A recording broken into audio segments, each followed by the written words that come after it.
ಹೇಗೆ ಮೋಸ ಆಗುತ್ತೆ, ಹೇಗೆ ಗೋಲ್ಮಾಲ್ ನಡೆಯುತ್ತೆ ಅನ್ನೋದಕ್ಕೊಂದು ಸಾಕ್ಷಿ ಇದೆ ನೋಡಿ. ಅದು ಆ ಜಿಲ್ಲೆಯ ಸರ್ಕಾರಿ ನೌಕರರಿಗೆ ಕಡಿಮೆ ದರದಲ್ಲಿ ಸೈಟ್ ಸಿಗಲಿ ಅಂತ ಮಾಡಿದ್ದಂತಹ ಒಂದು ಸಂಘ. ಆದರೆ ನೌಕರರ ಹೆಸರಿನಲ್ಲಿ ಸ್ಥಾಪನೆಯಾಗಿದ್ದಂತಹ ಗೃಹ ನಿರ್ಮಾಣ ಸಂಘದಲ್ಲಿಯೇ ದೊಡ್ಡ ಗೋಲ್ಮಾಲ್ ನಡೆದಿರ್ತಕ್ಕಂಥ ಆರೋಪ ಕೇಳಿಬಂದಿದೆ. ಸಂಘದ ಅಧ್ಯಕ್ಷರ ಕಮಿಷನ್ ಆಸೆಗಾಗಿ ಕಳೆದ 15 ವರ್ಷಗಳಿಂದ ಸರ್ಕಾರಿ ನೌಕರರಿಗೆ ಸೈಟ್ ಹಂಚದೆ ಮೋಸ ಮಾಡಿದಾರಂತೆ. ಹಾಗಾದರೆ ಎಲ್ಲಿ ಮೋಸ ಆಗಿರೋದು, ಏನು ಗೋಲ್ಮಾಲ್ ಇದು ಅಂತ ಒಂದು ರಿಪೋರ್ಟ್ ಇದೆ, ನೋಡೋಣ. ಸರ್ಕಾರಿ ನೌಕರರ ಗೃಹ ನಿರ್ಮಾಣ ಸಂಘದಲ್ಲಿ ಗೋಲ್ಮಾಲ್. ಲಕ್ಷ ಹಣ ಪಡೆದು ಸೈಟ್ ನೀಡದೆ ವಂಚನೆ. ಹೌದು, ರಾಜ್ಯ ಸರ್ಕಾರಿ ನೌಕರರ ಗೃಹ ನಿರ್ಮಾಣ ಮಂಡಳಿಯಲ್ಲಿ ಬ್ರಹ್ಮಾಂಡ ಭ್ರಷ್ಟಾಚಾರದ ಆರೋಪ ಕೇಳಿಬಂದಿದೆ. ಕಳೆದ 15 ವರ್ಷಗಳ ಹಿಂದೆ ಕಲಬುರಗಿ ಜಿಲ್ಲೆಯ ಸರ್ಕಾರಿ ನೌಕರರಿಗೆ ಸೈಟ್ ಕೊಡ್ತೀವಿ ಅಂತ ನೌಕರರಿಂದ ಲಕ್ಷ ಹಣ ಪಡೆಯಲಾಗಿತ್ತು. ಆದ್ರೆ ಇಲ್ಲಿವರೆಗೂ ಸೈಟ್ ಕೊಡೋದು ಇರಲಿ, ಇಲ್ಲಿವರೆಗೂ ಲೇಔಟ್ ಕೂಡ ಅಭಿವೃದ್ಧಿ ಮಾಡಿಲ್ಲವಂತೆ. 2012ರಲ್ಲಿ ಕಲಬುರಗಿ ಸರ್ಕಾರಿ ನೌಕರರ ಸಂಘದ ಹೆಸರಲ್ಲಿ ಅಧ್ಯಕ್ಷರಾದ ನಾಗಪ್ಪ ಹೊನ್ನಳ್ಳಿ ಅವರು ಒಟ್ಟು 25 ಎಕರೆ ಜಮೀನು ಖರೀದಿ ಮಾಡಿದ್ರು. ಆ ಜಮೀನಿನಲ್ಲಿ ಒಟ್ಟು 400 ಜನರಿಗೆ ನಿವೇಶನ ಕೊಡೋದಾಗಿ ಹೇಳಿದ್ರು. ಅದಕ್ಕಾಗಿ ಜಿಲ್ಲೆ 11,000ಕ್ಕೂ ಹೆಚ್ಚು ಜನ ಸಂಘದ ಸದಸ್ಯರಾಗಿ ಹಣ ನೀಡಿದ್ರು. ತಮ್ಮ ಸಂಧ್ಯಾಕಾಲದಲ್ಲಿ ಇರೋಕೆ ಮನೆಯಾಗುತ್ತೆ ಎಂದು ಅಧ್ಯಕ್ಷ ನಾಗಪ್ಪ ಹೊನ್ನಳ್ಳಿ ಮಾತು ಕೇಳಿ ಲಕ್ಷ ಹಣ ನೀಡಿ ಕನಸು ಕಂಡಿದ್ರು.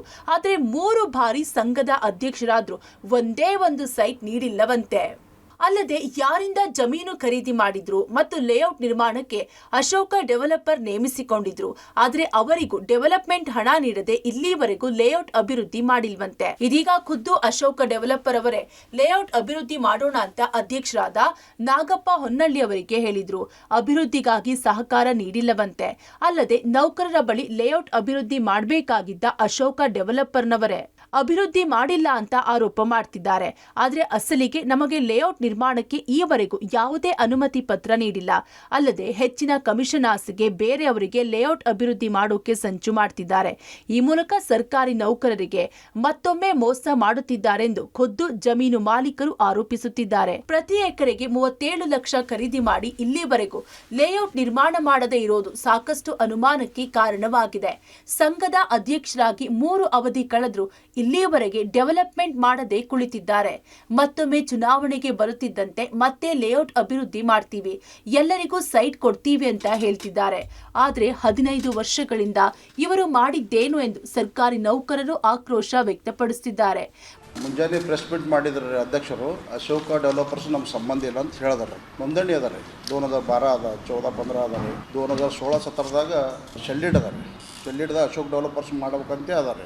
ಒಂದು ಕಡೆಗೆ ಹೇಳ್ತಾರೆ ರೀ, ಲ್ಯಾಂಡ್ ಓನರ್ ಮನವೊಲಿಸಿ ಅಶೋಕ್ ಡೆವಲಪರ್ಸ್ಗೆ ಅವ್ರ ಅನುಮತಿ ಪಡೆದು ಅಶೋಕ್ ಡೆವಲಪರ್ ಡಿಲೀಟ್ ಮಾಡಿದೆವು. ಈಗ ಅಶೋಕ್ ಇದು ಡಿಲೀಟ್ ಮಾಡಿ ಅಂತ ಹೇಳ್ತಾರೆ. ಲ್ಯಾಂಡ್ ಓನರ್ ನೀವು ಕೇಳ್ಬೋದು ರೀ, ಇವ್ರಿಗೆ ಮನವೊಲಿಸಿ ಇವ್ರಿಗೆ ಏನು ಒಪ್ಪಿಗೆ ಕೊಟ್ರೇನ್ರಿ?